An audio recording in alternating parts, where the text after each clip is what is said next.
IIM UPSCకి tuitions only in Tirumala IAS institute Chaitanyapuri. Call చేసి ఇప్పుడే జాయిన్ అవ్వండి.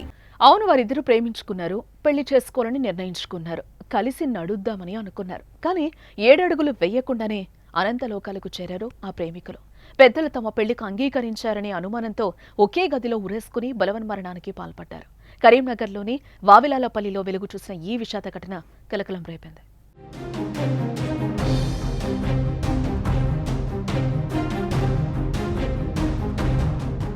చొప్పదండి మండలం చిట్యాలపల్లికి చెందిన కొండపర్తి అరుణ్ కుమార్, ఇదే మండలం భూపాలపట్నానికి చెందిన నాంపల్లి అలైఖ్య కొంతకాలంగా ప్రేమించుకుంటున్నారు. వరుసకు వీరిద్దరూ బావా మరదళ్ళు. ఇకపోతే అలైఖ్య తన అరుణ్ కుమార్ ను ప్రేమించే విషయాన్ని తన కుటుంబ సభ్యుల దృష్టికి తీసుకెళ్లింది. ఈ విషయాన్ని అరుణ్ కుమార్ పెదనాన్న కొడుకు, అలైఖ్య సొంత అక్క భర్త అయిన కుమారస్వామి ఈ విషయాన్ని అరుణ్ తల్లిదండ్రుల దృష్టికి తీసుకెళ్లాడు. తమ కొడుకు ఇంకా ఉద్యోగంలో స్థిరపడ్డలేదని, తర్వాత ఆలోచిద్దామని అరుణ్ తల్లిదండ్రులు చెప్పడంతో కొంతకాలంగా వీరి ప్రేమ వ్యవహారం అలానే ఉండిపోయింది. ఇదిలా ఉంటే అలైఖ్యకు వేరే అబ్బాయితో పెళ్లి సంబంధం కుదిర్చారు ఆమె తల్లిదండ్రులు. దీంతో తనకి ఇష్టం లేని పెళ్లి చేస్తున్నారని మనస్తాపానికి గురైంది అలైఖ్య. త్వరలో పెళ్లి కూడా నిశ్చయించడంతో మరింత కుంగిపోయిన అలైఖ్య కాలేజ్ నుంచి సర్టిఫికేట్లు తీసుకుని వస్తానని చెప్పి కరీంనగర్కు వచ్చింది. సాయంత్రం వరకు ఇంటికి తిరిగి రాకపోవడంతో అనుమానం వచ్చిన కుటుంబ సభ్యులు ఆమెకు ఫోన్ చేయగా స్విచ్ ఆఫ్ చేస్తుంది. వెంటనే కరీంనగర్ వచ్చిన కుటుంబ సభ్యులు ఎక్కడ వెతికినా కనిపించలేదు. అనుమానం వచ్చి అరుణ్ కుమార్ కు ఫోన్ చేయగా అతడు లిఫ్ట్ చేయలేదు. దీంతో కుటుంబ సభ్యుల్లో భయం మొదలైంది. వచ్చేసరికి నైట్ డ్యూటీ వెళ్ళేసరికి ఇదంతా జరిగింది. వచ్చేసరికి పోలీసులు ఉన్నారు, అంతా బయటకు తీసుకురావడం జరిగింది. అంతే. కనిపించాడు, బ్రదర్ తిందామని కూడా అడిగాడు.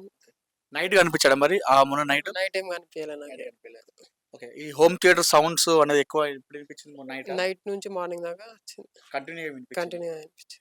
ఓకే, ఆ రోజు మీకు అనిపించినప్పుడు ఎప్పుడైతే తిన్నావా బ్రదర్ అని అడిగినప్పుడు ఏదైనా టెన్షన్ గా ఫీల్ అవడం కనిపించింది? అదేం లేదు. ఆ రోజు ఇంటికి కూడా వెళ్ళొచ్చిండు. అంతే. ఎలా ఉన్నాడు? బాగానే ఉన్నాడు. అందరితో బాగానే.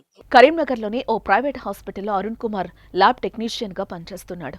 ఇంటి నుంచి కరీంనగర్ చేరుకున్న అలైఖ్య హాస్పిటల్లో ఉన్న అరుణ్ కుమార్ ను కలుసుకుంది. అక్కడి నుంచి అరుణ్ కుమార్ వావిలాలపల్లిలోని తన అద్దె ఇంటికి తీసుకెళ్లాడు.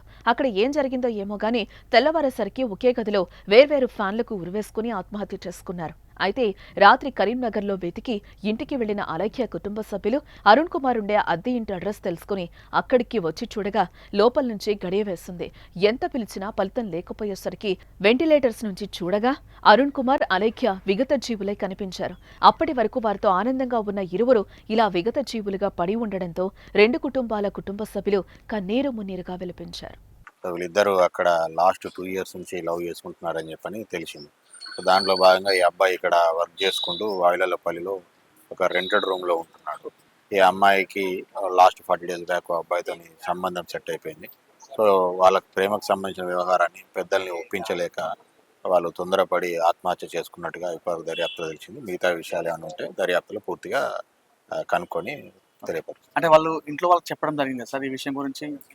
ఇరు వర్గాలకు పూర్తిగా తెలియదు. ఒక వైపు వాళ్ళకి చెప్పారు కానీ ఇంకో వైపు వాళ్ళకి తెలియదు. సో వాళ్ళు ఒప్పించుకోలేక రోజు ఆమె పెళ్లి చేసుకుందామని చెప్పి అనుకున్నది. దాని తర్వాత ఈ డిసిజన్ తీసుకున్నట్టుగా తెలిసింది. ఇట్లా వాళ్ళు బలవంతం వద్దని చెప్పేసి అట్లా ఏం లేదు. ఈమె వాళ్ళంటేనే ఇంకో చేసుకుంటా అని చెప్పి చెప్పిందని చెప్పి వాళ్ళ బంధువులు వాళ్ళ ఇంటి వాళ్ళు చెప్పినారు.